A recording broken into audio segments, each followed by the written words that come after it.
Back to Eklavya study point. आज के discussion में हम क्लास 6 का चैप्टर 6 देखेंगे जिसका नाम है न्यू क्वेश्चंस एंड आइडियाज़। इस चैप्टर में कुछ क्वेश्चंस को डिस्कस किया जाएगा और ये महात्मा बुद्ध और महावीर इनकी लाइफ से रिलेटेड है। So let's begin the chapter. This is presented by me Surbhi Mittal. So as you know कि हर एक चैप्टर एक क्वेश्चन से स्टार्ट होता है, तो यहाँ पे भी एक क्वेश्चन है। जब एक बच्ची एक ट्रिप पे जा रही होती है ना, पुणे से वाराणसी उत्तर प्रदेश में, तो वो एक क्वेश्चन करती है बुद्ध की लाइफ से रिलेटेड, है ना, और सारनाथ से रिलेटेड। तो आज हम बुद्ध की लाइफ से संबंधित जो प्लेसेस हैं जिसमें सारनाथ बहुत ही इम्पॉर्टेंट है उनको डिस्कस करेंगे। Siddhartha also known as Gautam the founder of Buddhism. तो अगर मैं बात करूं कि बुद्धिज़्म के फाउंडर किनको बोला जाता है, तो वो थे महात्मा बुद्ध। महात्मा बुद्ध, इनका जो शुरू में बचपन का नाम था वो था सिद्धार्थ, ठीक है। और इनको गौतम बुद्धा बोलते हैं ना, गौतम बुद्ध, तो उसके नाम से भी जाना जाता है। जब इन्होंने अपना सब चीज़ को त्याग कर एक मॉन्क की लाइफ जी, एक भिक्षुओं की लाइफ को जिया, तब इनका नाम क्या पड़ा? गौतम बुद्ध पड़ा। इन्होंने जो जीवन के अंदर बहुत से प्रश्न हम देखेंगे आगे, उनका आंसर जब इन्होंने पा लिया तो उस प्रोसेस को एनलाइटनमेंट बोला जाता है।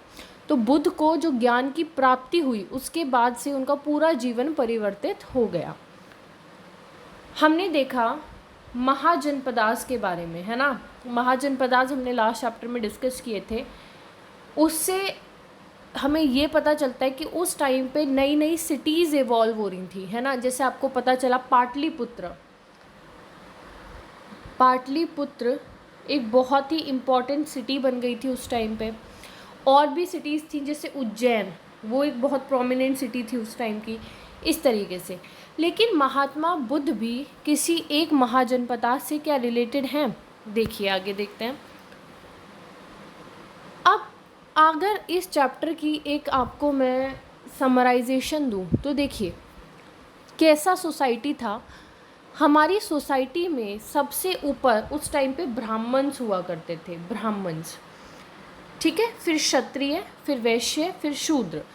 तो ब्राह्मण जो थे वो कर्म कांड रिचुअल्स पे बहुत ज़्यादा फोकस किया करते थे, ठीक है। इस कारण क्या हुआ कि जो बाकी वर्ण हैं वो उनसे क्या, उनको प्रॉब्लम होगी। जैसे क्षत्रिय हैं, वो चाहेंगे कि वो सबसे पावरफुल हों, लेकिन उस टाइम पे सबसे इम्पॉर्टेंट अपने को कौन मानते थे? ब्राह्मण। अपनी सुप्रीमेसी वो मानते थे। ऐसी अगर हम बात करें वैश्य, जिसमें आपने देखा ट्रेडर्स या मर्चेंट्स आते थे, व्यापारी गण कौन से लेवल पे आते थे? थर्ड में, वैश्य में।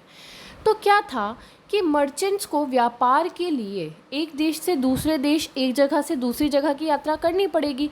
लेकिन ब्राह्मणों का ये मानना था, उनकी ये सोच थी, ये ऑर्थोडॉक्स एलिमेंट था उनके अंदर कि ऐसे जाना, एक जगह से दूसरी जगह जाना, ट्रैवल करना, ये शास्त्र में सही नहीं माना जाता। या मर्चेंट्स एक दूसरे को क्या करते थे? पैसे लोन, जैसे आज हम देते हैं ना, लोन पे देना, है ना।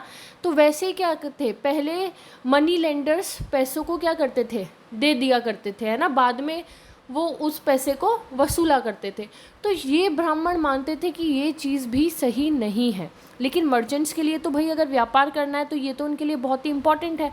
तो इसीलिए बाकी वर्णों ने इनका अपोज किया, ब्राह्मणिकल सुप्रीमेसी को क्वेश्चन किया, चैलेंज किया। तो आपको ये समझ में आ रहा होगा कि किस तरीके की उस टाइम पे सिचुएशन चल रही है। उस टाइम पे बाकी वर्णों ने ब्राह्मणों का विरोध किया, तो इस कारण से नई नई थिंकर्स और फिलॉसफीज़ निकल के आई। ये बात है 2500 साल पहले की, यानी कि हम बात कर रहे हैं 600 BCE के आसपास के टाइम पीरियड की, ठीक है। तो अब महात्मा बुद्ध, नया धर्म एक प्रचारित होगा, उनसे नए धर्म का प्रसार होगा जिसका नाम है बुद्धिज़्म। ऐसी महावीर जो हैं वो जैनिज़्म का प्रचार करेंगे, जिसके अंदर ब्राह्मणिकल सुप्रीमेसी को क्वेश्चन किया गया है, उनको नकारा गया है। ठीक है, इतना ही नहीं, हमने बुद्धिज़्म पढ़ा, जैनिज़्म देखा, लेकिन इसके अलावा भी बहुत से थिंकर्स थे जो नई नई फ़िलॉसफीज़ लेके आएंगे। ठीक है, अब एक बैकग्राउंड की बात आपको और समझनी है। अब तक हमने वेदास के बारे में देखा। वेद की रचना जो थी, ऋग्वेद अर्ली वैदिक पीरियड के अंदर लिखा गया, और जो बाकी वेद थे, सामवेद, यजुर्वेद या अथर्ववेद, ये लेटर वैदिक एज में, यानी 1000 से 600 बीसी के बीच का जो टाइम पीरियड है तब लिखे जा चुके थे। यानी कि जब गौतम बुद्ध का जन्म हुआ तो उस टाइम पे जब वो थे तो वेद वगैरह लिखे जा चुके थे, और उपनिषद, एक बहुत इम्पॉर्टेंट टर्म है उपनिषद, वो भी लिखे जा चुके थे। तो उपनिषद के अंदर क्या हुआ करता था कि ऐसे क्वेश्चन का आंसर सोचने की कोशिश की गई जिनका आंसर किसी को नहीं पता। जैसे ये संसार क्या है ना, संसार, मृत्यु जो है, मृत्यु क्या इटर्नल सच है, क्या मृत्यु ही सच है ना, आत्मा, परमात्मा, यूनिवर्स, इस तरीके के बड़े बड़े चीज़ पे विचार कहाँ किया गया? उपनिषद में। कहाँ? उपनिषद में। अब ये मैंने आपको सारा बैकग्राउंड समझा दिया। अब देखिए, महात्मा बुद्ध की पहले अर्ली लाइफ देख लेते हैं। 600 बीसी के आसपास महात्मा बुद्ध थे, और महात्मा बुद्ध कहाँ से बिलोंग करते थे? ये बिलोंग करते थे गण संघ से, गण से, यानी ये ऐसे किंगडम में थे जहाँ पे मोनार्की नहीं थी, बल्कि क्या था, वहाँ पे रिपब्लिक हुआ करता था। मैंने आपको पहले ही बताया था, there is a difference between republic and monarchy, and in ancient time there were several republics. Ancient time से ही हमारे यहाँ बहुत सारे रिपब्लिक्स एग्जिस्ट करते हैं, जिनका मतलब है कि वहाँ की सत्ता किसी एक व्यक्ति विशेष के हाथ में ना होकर बहुत से लोगों के हाथ में होगी, चाहे वो 1000 लोगों का ही ग्रुप क्यों ना हो। ये लास्ट वीडियो में मैंने बताया है।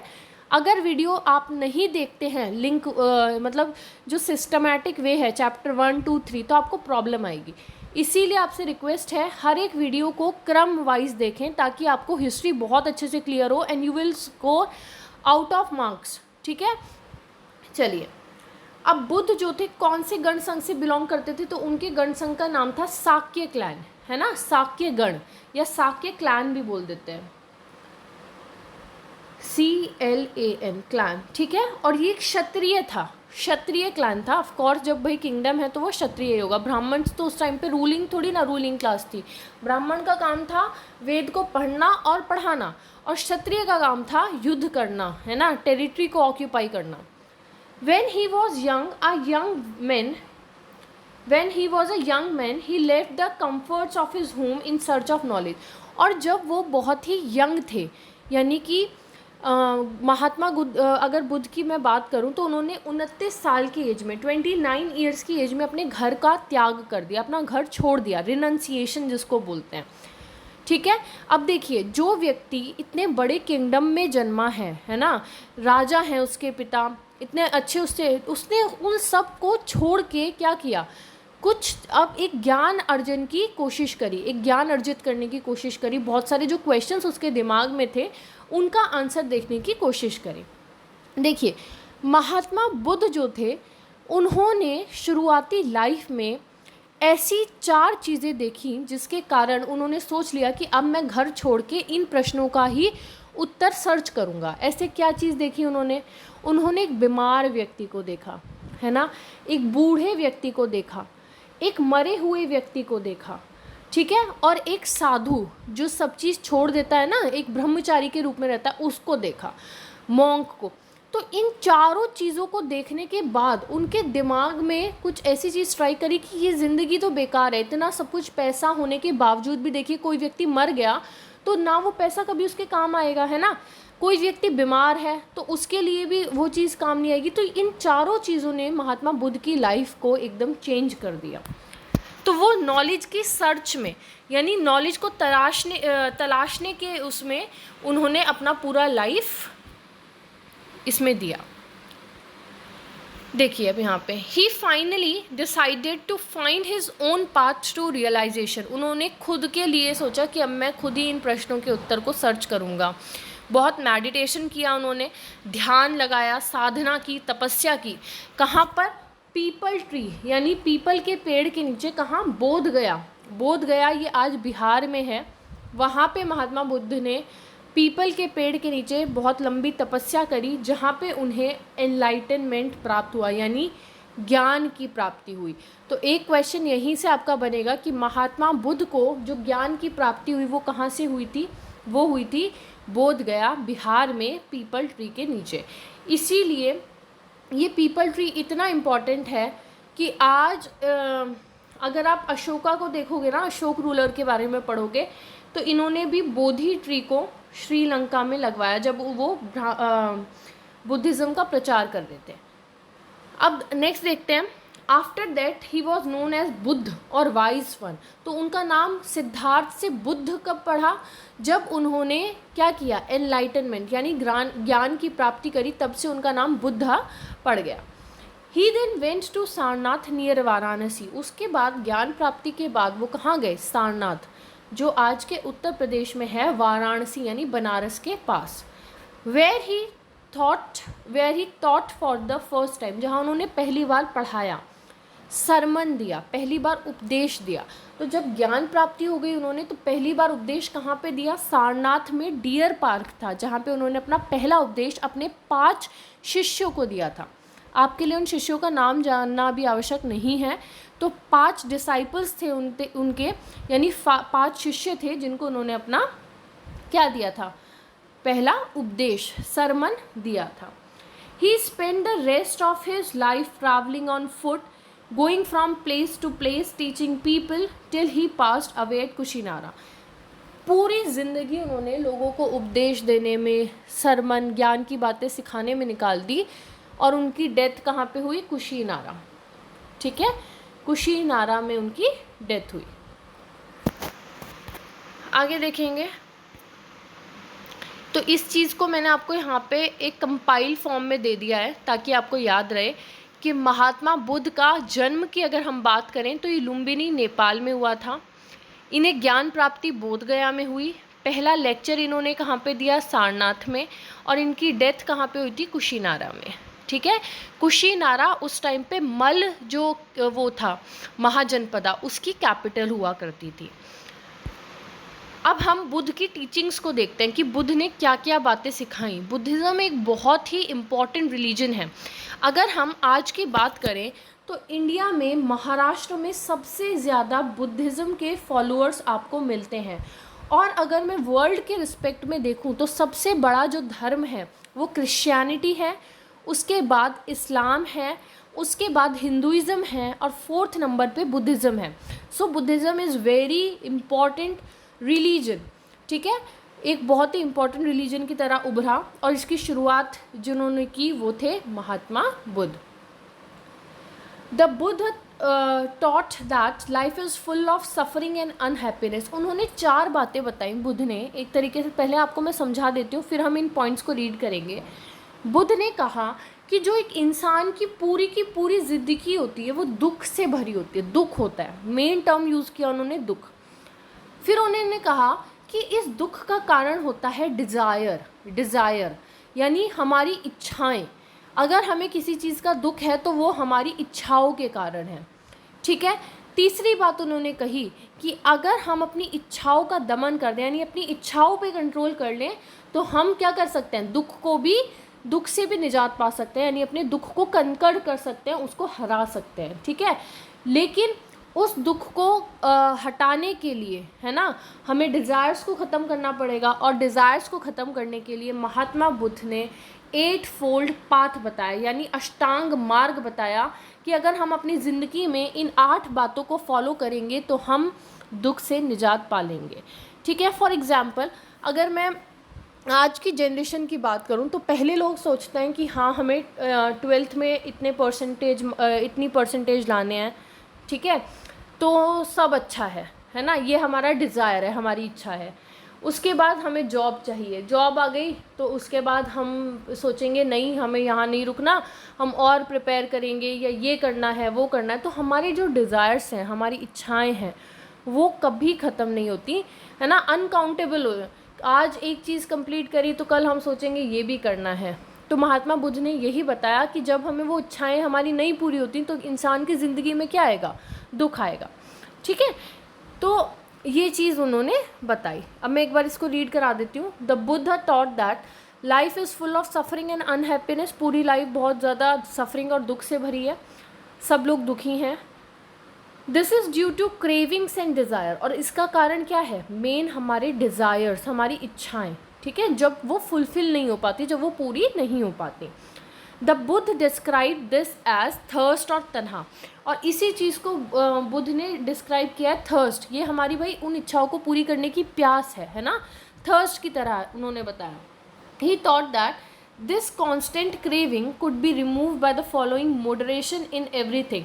तो हम इन क्रेविंग्स को अगर अपनी लाइफ से हटा दें, डिज़ायर्स को हटा दें, तो हम क्या करेंगे, दुख से, हमारी लाइफ से दुख चला जाएगा। He also taught people to be kind and to respect the lives of other including animal। Buddha ने अपने 4 चीज़ें जो बताई, उनके साथ साथ उन्होंने ये भी संदेश दिया कि हमें चाहे जानवर ही हो या कोई भी व्यक्ति हो, उसके साथ हमेशा काइंड रहना चाहिए, है ना, दया भाव होना चाहिए हमारे पास, चाहे वो कोई भी लिविंग बीइंग है, उसके लिए उसके प्रति रिस्पेक्ट होनी चाहिए। He believe that the results of our action called karma whether good और bad affect us both in this life and the next. ये सबसे इम्पॉर्टेंट चीज़ है। देखिए, बुद्ध जो थे ना, बुद्ध हमें अगर बुद्धिज़्म की फ़िलॉसफ़ी, बुद्धिस्ट फ़िलॉसफ़ी को हम समझने की कोशिश करें तो उनका पुनर्जन्म में विश्वास नहीं था पूरी तरीके से, बट उनका मानना था कि हाँ, हमारी जो मोरल चीज़ होती है, अगर हम अच्छे काम करेंगे, अच्छी चीज़ करेंगे, यानी वो हमारे कर्म हैं, है ना, चाहे वो कोई अच्छा काम कर रहा है तो उसका अच्छे कर्म है, कोई बुरा कर रहा है तो उसके बैड कर्म है ना, बैड एक्शंस हैं, तो वो हमें आज की लाइफ में भी अफेक्ट करेंगे और जो अगला है उसमें भी अफेक्ट करेंगे। तो बुद्धिस्ट फिलॉसफी कहीं ना कहीं पूरी तरीके से उनका पुनर्जन्म में विश्वास नहीं था, लेकिन कर्म के बेस पे उन्होंने ज़रूर कहा कि हाँ, वो अफेक्ट करते हैं। Buddha taught in the language of ordinary people. और बुद्ध जो थे अपने उपदेश लोगों को वहाँ की उस टाइम पे जो पॉपुलराइज्ड लैंग्वेज थी, जो वहाँ पे उस टाइम लोग जानते थे, प्राकृत भाषा, उसमें ही अपना संदेश दिया करते थे। तो बुद्ध ने अपने जो उपदेश थे वो बिल्कुल अपनी आम भाषा के अंदर लोगों को दिए, यानी प्राकृत भाषा में दिए। लेकिन जो हमारे बुद्ध टेक्स्ट है, जो बुद्ध ग्रंथ हैं, बुद्धिस्ट टेक्स्ट की अगर मैं बात करूं तो वो पाली लैंग्वेज में है, पाली। इस बात को आपको समझना होगा, दोबारा आप ध्यान दीजिए कि जो बुद्ध के टेक्स्ट हैं, जो बुद्धिस्ट ग्रंथ हैं, वो पाली लैंग्वेज में हैं, लेकिन बुद्ध ने जो संदेश लोगों को डायरेक्ट दिए वो उन्हीं की आम भाषा यानी प्राकृत में दिए थे, ताकि लोग उनकी बात को समझ पाएँ। अब हम बात करते हैं उपनिषद। मैंने शुरू में इस लेक्चर के शुरू में ही आपको उपनिषद का अर्थ बताया, थोड़ा सा मतलब उपनिषद का आपको आइडिया दिया था कि उस टाइम पे 600 BC के आसपास बहुत सारी फ़िलॉसफी सामने आ रही थी, लोगों के मन में बहुत सारे प्रश्न थे, ब्राह्मणिकल सुप्रीमेसी को ख़त्म करना था। तो इसीलिए उस टाइम पे उपनिषद का कंपाइलेशन हुआ, यानी उपनिषद लिखे गए। उपनिषद का मतलब होता है 2 शब्द से मिलके बना, ये उप प्लस निषद, यानी कि पास में बैठना, गुरु के समीप में बैठकर जो ज्ञान अर्जित किया जाता है वो उपनिषद में लिखा गया। ठीक है, अप्रोचिंग एंड सिटिंग नियर, ये इसका अगर इस शब्द को तोड़ के अर्थ निकालें तो इसका ये लिटरल मीनिंग है। अब देखते हैं आगे। What was the language used to compose वेद? क्या मुझे बता सकते हैं वेद को कंपोज करने के लिए क्या लैंग्वेज यूज़ की गई थी? वेद के कंपाइलेशन के टाइम पे या लिखने के टाइम पे, कंपोजिशन के टाइम पे संस्कृत यूज़ की गई थी, लेकिन बुद्धिस्ट टेक्स्ट में पाली यूज़ की गई। चलिए अब उपनिषद को देख लेते हैं। उपनिषद में किस तरीके का कंटेंट है, क्या लिखा गया है उपनिषद में? उपनिषद में 3 मेजर थीम्स को डिस्कस किया गया है। लाइफ, डेथ, आत्मा के बारे में, यूनिवर्स के बारे में। इसमें इतने बड़े बड़े प्रश्न हैं, फिलॉसफिकल पार्ट है। आपने फिलॉसफी सुना होगा, है ना, एक शब्द होता है फिलॉसफी, तो इसमें सारी की सारी बातें फिलॉसफी वाली हैं, है ना। कैसे? ये महात्मा बुद्ध या जैन जो हमारे तीर्थंकर थे महावीर, उनसे संबंधित नहीं है। उस टाइम पे और भी थिंकर्स हुआ करते थे, उन्होंने ये लिखा।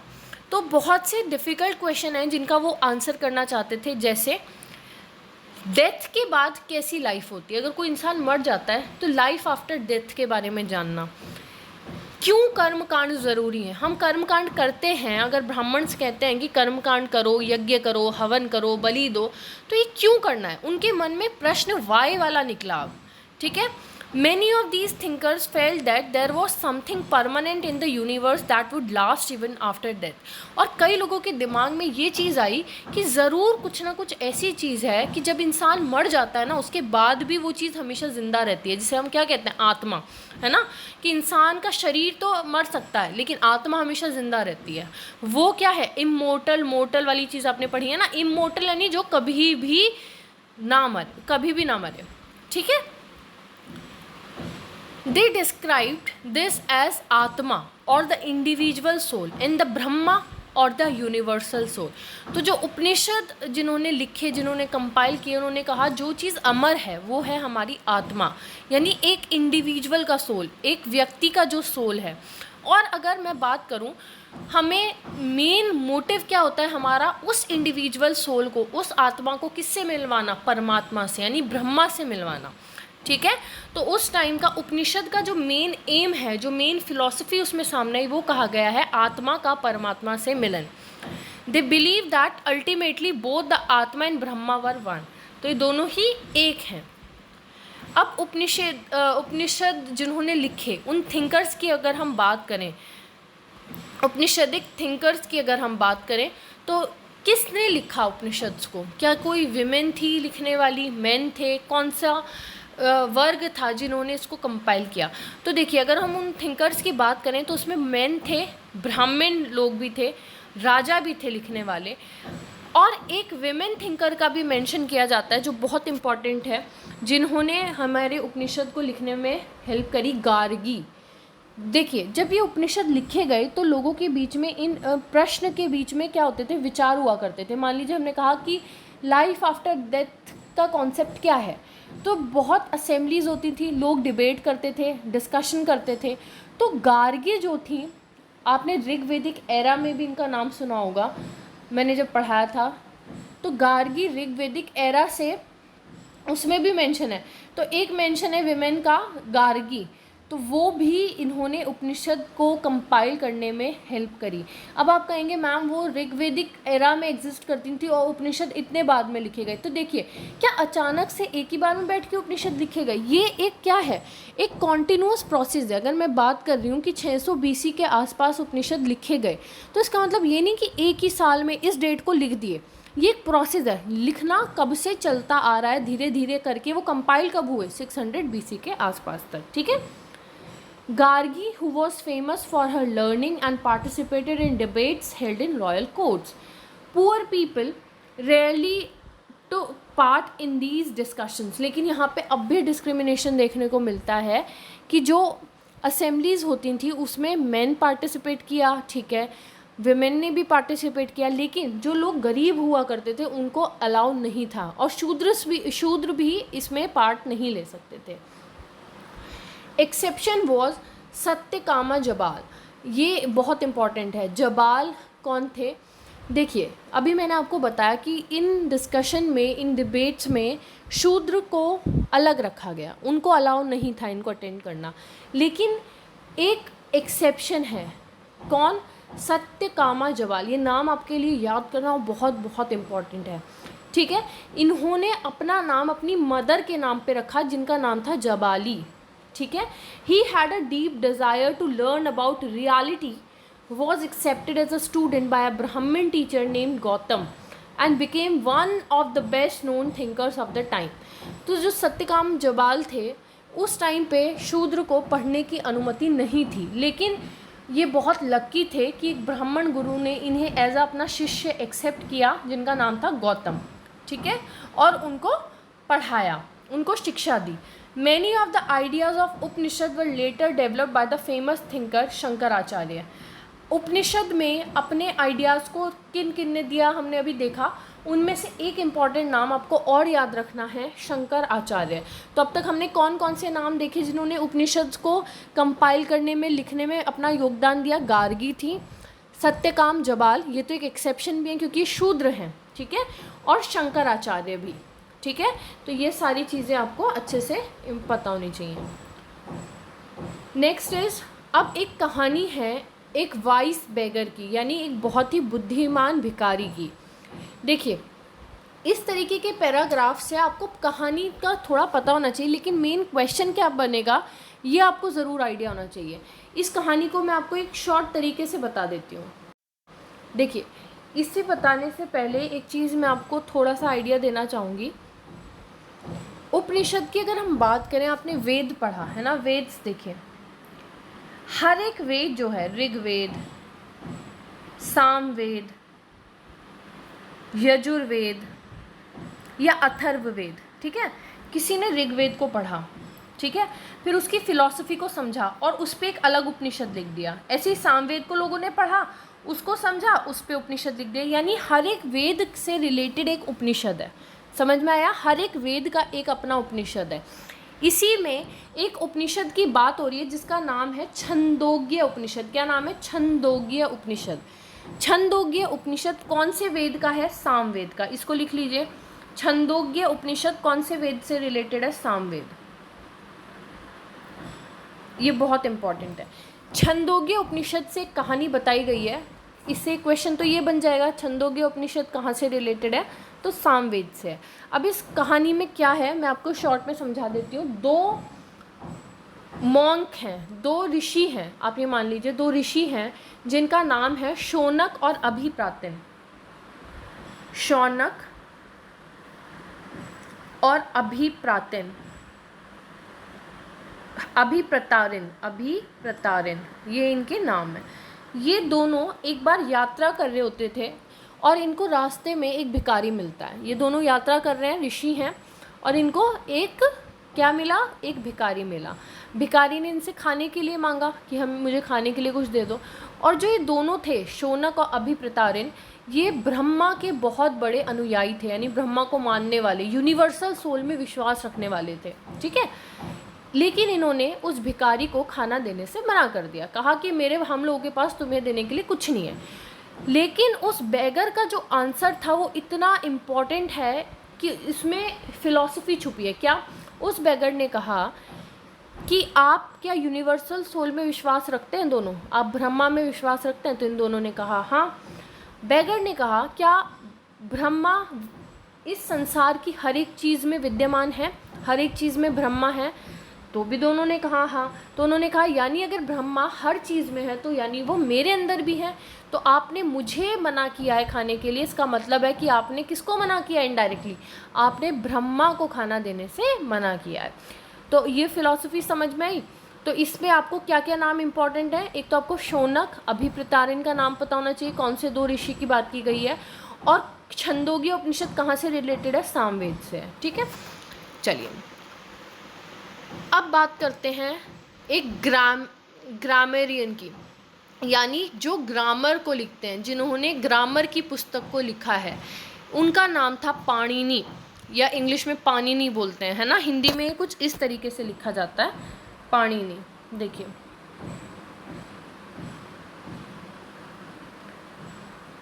ये एक बहुत बड़े, उस टाइम पे इन्होंने ग्रामर की बुक लिखी जिसका नाम था अष्टाध्यायी। इनकी बुक का नाम आपको 100% एग्जाम में आएगा। इनकी बुक का क्या नाम है? अष्टाध्यायी। अष्टाध्यायी। और इनकी ये बुक कौन सी लैंग्वेज में है? तो ये संस्कृत लैंग्वेज में इनकी बुक है, ठीक है। तो बस आपको इस वाले पैराग्राफ से यही पता होना चाहिए, who compose the Sanskrit grammar book? Panini, ठीक है। एंड इट वाज किस पे बेस्ड थी? संस्कृत ग्रामर बुक थी। Name is Ashtadhyayi. इंग्लिश में भी लिख के दिखाऊं उसको? तो ये देख लीजिए, अष्टाध्यायी।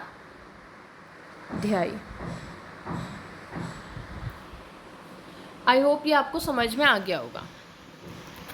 नेक्स्ट अब हम देखते हैं, ये भी इम्पॉर्टेंट है आपके लिए, हमारे इंडियन फ़िलॉसफ़ी में 6 स्कूल हैं, 6 स्कूल्स ऑफ इंडियन फ़िलॉसफ़ी। वो स्कूल नहीं जहाँ आप पढ़ने जाते हो, 6 स्कूल का मतलब अलग अलग जो मानने वाले हैं, किसी सेगमेंट किसी सेक्टर को मानने वाले, कोई किसी चीज़ में विश्वास रखता है तो उसका अलग सेक्टर है ना, एक अपना स्कूल है, अपनी फ़िलॉसफ़ी है, ठीक है।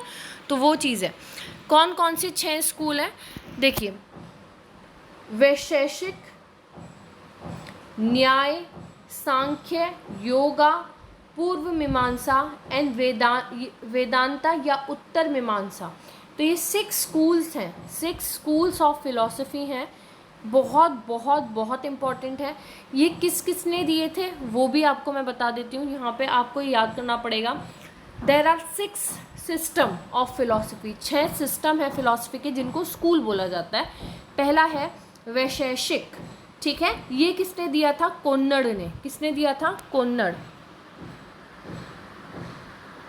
कोन्नड़ पहला स्कूल ऑफ फिलॉसफी वैशेषिक, ये कोन्नड़ के द्वारा दिया गया है। दूसरा है न्याय, न्याय दिया था गौतम ने, न्याय दिया था गौतम। ये महात्मा बुद्ध वाले गौतम, महात्मा बुद्ध की बात नहीं है, अलग गौतम है। फिर है सांख्य, सांख्य ये दिया है कपिल ने, कपिल। उसके बाद आती है योगा, योगा के गुरु या योगा स्कूल ऑफ फिलॉसफी किसने propound की? किसने दी? पतंजलि ने। फिर है पूर्व मीमांसा, पूर्व मीमांसा ये जैमिनी ने दी थी, जैमिनी। और वेदांता या उसका दूसरा नाम है उत्तर मीमांसा, ये दिया था व्यास ने, व्यास। व्यास कौन थे?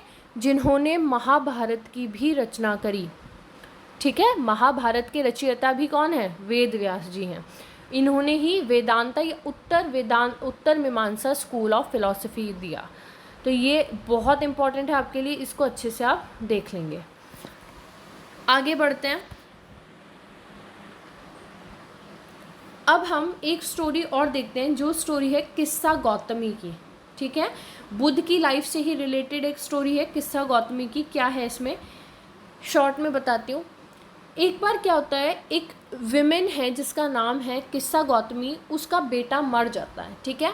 और वो इतने दुख से बहुत ज़्यादा रोती है, बहुत ज़्यादा दुख से भर जाती है। और वो रोते रोते ऐसे मतलब सड़कों पे भटक रही होती है, बहुत रोती है कि भाई उसका बच्चा नहीं रहा। तभी बुद्ध उनसे मिलते हैं और वो बुद्ध को बताती है कि ये सब चीज़ उसके साथ हुई है। तो बुद्ध उससे कहते हैं, अच्छा आप एक काम करो, मुझे ऐसे घर से सरसों के दाने लाके दो जहाँ पे कोई भी ना मरा हो, मैं आपके बेटे को ज़िंदा कर दूँगा, ठीक है। क्या बोलते हैं, आप मुझे ऐसे घर से वो लाके दो सरसों के दाने जहाँ पे कोई आज तक कभी किसी की मृत्यु ना हुई हो। तो किस्सा गौतमी हर एक घर में जाती है, लेकिन क्या ऐसा पॉसिबल है कि जहाँ कभी किसी की मृत्यु ना हुई हो? क्योंकि मृत्यु तो जीवन का एक बहुत बड़ा सच है, एक इटर्नल ट्रुथ है ना। इट इज़ इनएविटेबल, जिसको कभी नहीं नकारा जा सकता। डेथ इज़ इनएविटेबल, कोई नहीं नकार सकता, है ना। कोई भी अमर नहीं है इस धरती पे। तब किस्सा गौतमी को ये रियलाइज़ हुआ कि ये तो जीवन का चक्र है और डेथ एक इटर्नल सत्य है, एक इटर्नल ट्रुथ है। तो तब उनको ये वाला ज्ञान महात्मा बुद्ध ने कुछ इस तरीके से दिया, ठीक है। तो इसीलिए स्टोरी बहुत फेमस है। अब हम नेक्स्ट चीज़ डिस्कस करते हैं, नेक्स्ट फिलॉसफी डिस्कस करेंगे, Jainism. Jainism. So before starting the discussion एक छोटा सा आपको बैकग्राउंड में देना चाहूँगी। आपने महावीर का नाम सुना होगा। महावीर जो थे वो जैनिज़्म में 24th तीर्थंकर थे। कौन से नंबर के? 24th तीर्थंकर जो थे वो महावीर थे। लेकिन ऐसा नहीं है कि महावीर ने ही जैनिज़्म को फाउंड किया, जैनिज़्म की उत्पत्ति महावीर ने कही नहीं। वो 24वें नंबर के तीर्थंकर थे, यानी जैनिज़्म बुद्धिज़्म से भी पुराना है, ठीक है। तो एक क्वेश्चन ये भी बनता है कि कौन सा धर्म ज़्यादा ओल्ड है, जैनिज़्म या Buddhism? So your answer will be Jainism, right. और जो फर्स्ट तीर्थंकर थे इधर जैनिज़्म में, वो थे ऋषभदेव या ऋषभनाथ, ठीक है। चलिए इतना अभी देखते हैं, फिर आगे जैसे जैसे टॉपिक आएंगे उसमें आपको समझाऊंगी। अब एक वर्ड इसमें आता है जैन। जैनिज़्म किससे मिलके बना है? जैन। जैन शब्द का अर्थ है जिन। ये शब्द की उत्पत्ति कहाँ से हुई है? जिन, JINA, जिन, जिसका मतलब होता है जो किसी पे विजय प्राप्त कर ले, कनकरर। किस चीज़ पे विजय प्राप्त करेगा इंसान? अपनी इच्छाओं पे, अपने डिज़ायर्स पे। तो जो अपने डिज़ायर्स, अपनी इच्छाओं पे कंट्रोल कर लेता है उसको कनकरर यानी जिन बोलते हैं। और जिन को, जो इस तरीके के लोग होते हैं उनके समूह को क्या बोला जाता है? वो किस फिलॉसफी को मानते हैं? जैनिज़्म। ठीक है, जैन बोला जाता है उनको। तो ये चीज़ आपने देखी। अब देखते हैं जो हमारे अंतिम तीर्थंकर थे जैनिज़्म में। लास्ट तीर्थंकर इज़ वर्धमान महावीर। इन्होंने भी अपना मैसेज उसी टाइम पे स्प्रेड किया जब बुद्धिज़्म फ्लो हो रहा था, जब बुद्धिज़्म का स्प्रेड हो रहा था, जब बुद्धिज़्म लोगों में बुद्धिज़्म वाली फ़िलॉसफ़ी का मतलब उपदेश दिया जा रहा था। तो इनकी फ़िलॉसफ़ी और बुद्धिज़्म फ़िलॉसफ़ी में क्या अंतर है, क्या चीज़ें हैं, वो अब हम यहाँ पे डिस्कस करेंगे। वर्धमान महावीर का जो जन्म हुआ था, उनका जन्म भी एक गण संघ के अंदर हुआ, एक रिपब्लिक के अंदर हुआ जो था लिच्छवीज़ का। ठीक है, लिच्छवीज़। और ये किसका पार्ट था? वज्जी संघ। आपने सुना होगा, Vajji is a mahajanapada with capital Vaishali. I have already discussed it in the previous chapter. तो वहाँ पे आप देखें, महाजनपदा मैंने डिस्कस कराया था। वज्जी कहाँ पे है? वज्जी की कैपिटल है वैशाली, राइट। वहाँ पे इनका जन्म हुआ एट द एज ऑफ 30। और वो वैशाली जो है आज प्रेजेंट डे बिहार में है। ठीक है, जब ये 30 साल के हो गए तो इन्होंने अपना घर छोड़ दिया। जैसे महात्मा बुद्ध ने 29 साल की उम्र में अपना घर छोड़ा, इन्होंने 30 साल की उम्र में अपना घर छोड़ा। And went to live in a forest, और वो जंगल में रहने के लिए चले गए। For 12 years he led a hard and lonely life, at the end which he attain enlightenment. तो उन्होंने 30 ईयर्स की एज में घर छोड़ा और 12 साल बाद यानी जब वो 42 ईयर्स के थे तब उन्हें ज्ञान की प्राप्ति हुई। इस ज्ञान की प्राप्ति को बोलते हैं कैवल्य। जैनिज़्म में क्या वर्ड यूज़ करते हैं ज्ञान प्राप्ति के लिए? कैवल्य। ठीक है, और बुद्धिज़्म में ज्ञान प्राप्ति के लिए क्या वर्ड यूज़ करते हैं? निर्वाण। अगर आपको क्वेश्चन आता है कि बुद्ध को निर्वाण प्राप्ति कब हुई, तो यानी उनको बोध गया में जब वो थे तब निर्वाण प्राप्ति हुई थी। और यहाँ जैनिज़्म में निर्वाण का अर्थ होता है डेथ। तो दोनों रिलीजन में निर्वाण का अर्थ अलग अलग है, तो उसको देखेंगे। अब जैनिज़्म क्या क्या संदेश देता है, क्या फ़िलॉसफी है जैनिज़्म की, क्या टीचिंग्स हैं, उसको देखिए।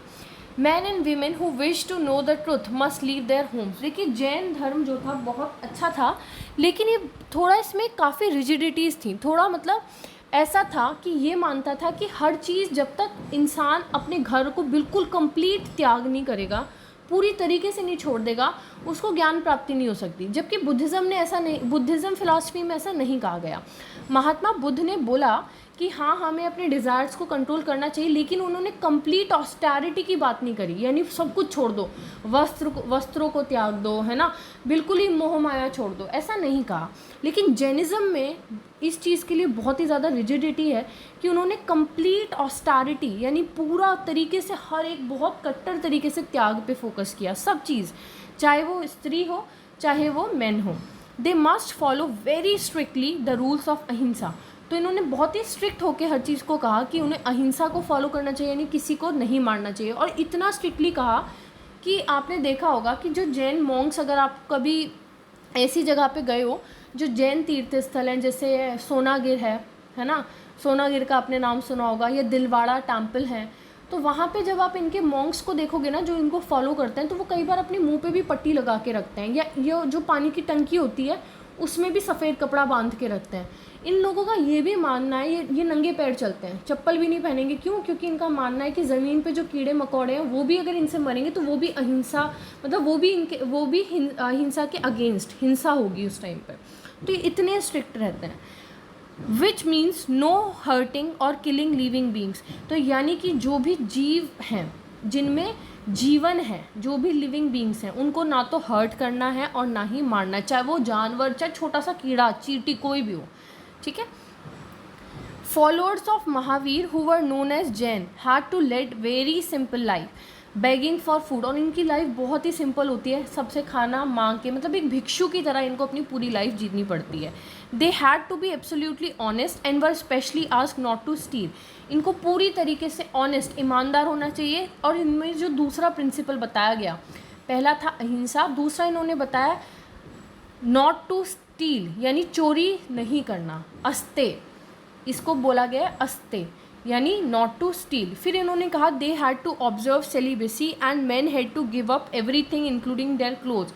इन्होंने ब्रह्मचार्य का कॉन्सेप्ट, जो था ना, उसका कॉन्सेप्ट भी इन्होंने जैनिज़्म में आया. तो जैनिज़्म के अंदर अगर 4 टीचिंग्स देखें जैन की, जैन फिलॉसफी की, तो पहली है झूठ नहीं बोलना, चोरी नहीं करनी, प्रॉपर्टी को एक्वायर नहीं करना. वो अभी आपकी 6th क्लास की बुक में नहीं दिया गया, लेकिन वो इम्पॉर्टेंट है तो मैं वर्बली उसको बता देती हूँ. चोरी नहीं करना है, ठीक है, झूठ नहीं बोलना और ब्रह्मचार्य. तो ये 5 चीज़ आप लिख लीजिए चाहे एक बार, क्योंकि ये बहुत ही इम्पॉर्टेंट हैं. 5 चीज़ें इन्होंने बताई. पहला था नॉन वायलेंस, यानी बिल्कुल भी हिंसा नहीं करनी. फिर बताया है डोंट स्टील, यानी चोरी नहीं करना, डोंट स्टील. फिर बताया है डोंट लाई, झूठ मत बोलो. फिर चौथा कॉन्सेप्ट है डू नॉट एक्वायर प्रॉपर्टी, यानी प्रॉपर्टी नहीं इकट्ठी करनी, डू नॉट एक्वायर प्रॉपर्टी. और जो पांचवी जो टीचिंग थी वो महावीर द्वारा ऐड की गई थी. यानी जो ये ऊपर की 4 बातें हैं, ये इनके जो 23rd तीर्थंकर थे पार्श्वनाथ, उनकी बातें थी. और जो 5वीं इसमें ऐड करी, यानी ब्रह्मचार्य का जो कॉन्सेप्ट था वो महावीर ने दिया, वर्धमान महावीर के द्वारा दिया गया. तो ये चीज़ आपको समझ में आ गई होगी. Ordinary people could understand the teachings of Mahavir and his followers because they use प्राकृत. जैसे बुद्धिज़्म में प्राकृत का यूज़ किया गया, सेम इन्होंने भी प्राकृत का यूज़ किया. अब एक बात इसमें कही गई है कि प्राकृत, हर एक जगह प्राकृत की अपने टाइप होते थे, अपनी फॉर्म होती थी. तो एक फॉर्म है जो मगध में प्राकृत बोली जाती थी, उसका नाम क्या था, मगधी. ठीक है, मगधी. जैनिज़्म को ट्रेडर्स ने बहुत सपोर्ट किया और फार्मर्स ने बिल्कुल भी सपोर्ट नहीं किया. ऐसा क्यों, ये क्वेश्चन आपके पेपर में ज़रूर आएगा. ट्रेडर्स ने जैनिज़्म को इसीलिए सपोर्ट किया क्योंकि ये ब्राह्मणिकल सुप्रीमेसी के खिलाफ था. यानी इन्होंने ब्राह्मणों को सपोर्ट नहीं किया. इन्होंने कहा कि कर्मकांड गलत है. ब्राह्मण जो बात कहते हैं ना, ब्राह्मण कहते थे किसी को पैसा मत लेंड करो, है ना, कर्जे पे मत दो, ये गलत है. लेकिन भाई ट्रेडर्स और मर्चेंट के लिए वो चीज़ ज़रूरी होगी. तो जैनिज़्म ने वर्ण सिस्टम इन सबको क्या किया, नकारा. तो इसीलिए इनको सपोर्ट किया ट्रेडर्स ने. फार्मर्स इससे ज़्यादा प्रभावित इसलिए नहीं हुए क्योंकि फार्मर अपनी फसल को अच्छा करने के लिए पेस्टिसाइड और इंसेक्टिसाइड का यूज़ करेंगे और उससे क्या होगा, इंसेक्ट्स मरेंगे. तो ये जैनिज़्म की फ़िलॉसफी के खिलाफ था. तो जैनिज़्म इस चीज़ का अपोज करते थे, इसीलिए फार्मर लोग उससे ज़्यादा प्रेरित नहीं हुए. कौन कौन से रीजन में जैनिज़्म फैला, तो नॉर्थ इंडिया में, गुजरात, तमिलनाडु, कर्नाटका. साउथ में ज़्यादा ये प्रिवेलेंट था. Teachings of Mahavir and his followers were transmitted orally for several centuries. बाद में भी महावीर की टीचिंग्स को ओरली एक जनरेशन से दूसरी जनरेशन पास किया गया, उनके शिष्यों ने पास किया. और उनकी जो भी शिक्षाएं थी उसको कंपाइल करके एक डॉक्यूमेंट फॉर्म में लाया गया. कौन सी ऐसी मीटिंग हुई थी, वल्लभी जो है गुजरात में, वहाँ पे एक मीटिंग करी जहाँ पे जितने भी जैन फिलॉसफी के कंटेंट हैं, जो भी उनके ग्रंथ हैं, उनको कंपाइल किया गया गुजरात में. आज से 1500 साल पहले, यानी कि ये बात है 300 AD के आसपास की. अब AD यूज़ कर रही हूँ मैं, यानी कि अब क्राइस्ट के जन्म की बाद की बात हो रही है. चलिए, अब बात आती है, एक टर्म है संघ. संघ का क्या अर्थ है, संघ मतलब होता है ग्रुप. तो महावीर और बुद्ध दोनों मानते थे, दोनों के बीच में क्या सिमिलैरिटी थी कि दोनों मानते थे कि घर छोड़ देना चाहिए, है ना, तभी ट्रू नॉलेज मिलेगी. They arrange for them to stay together in the sangha. और उन्होंने फिर एक एसोसिएशन, एक ग्रुप का नाम बनाया जिसका नाम था संघ, जहाँ पे वो सारे मॉन्क्स आके रहेंगे जिन्होंने घर को छोड़ा है. अगर हम बुद्धिस्ट टीचिंग की बात करें कि जो बुद्ध के ग्रंथ थे, जो बुद्ध की टीचिंग्स हैं, उनको कहाँ कंपाइल किया गया, तो 3 पीटक, पीटक यानी होता है बास्केट, तो उसकी फॉर्म में कंपाइल किया गया। 3 ग्रंथ थे। पहला था विनय पिटक। विनय पिटक के अंदर विनय मतलब होता है आपको ये बताना कि आपको कैसा बिहेव करना है। मॉन्क्स के लिए जो गाइडलाइंस हैं, कैसा बिहेव करेंगे, वो जो रूल्स एंड रेगुलेशन है मॉन्क के लिए, वो कौन सी किताब में लिखी गई? विनय पिटक के अंदर लिखी गई, और ये एक बुद्धिस्ट ग्रंथ है।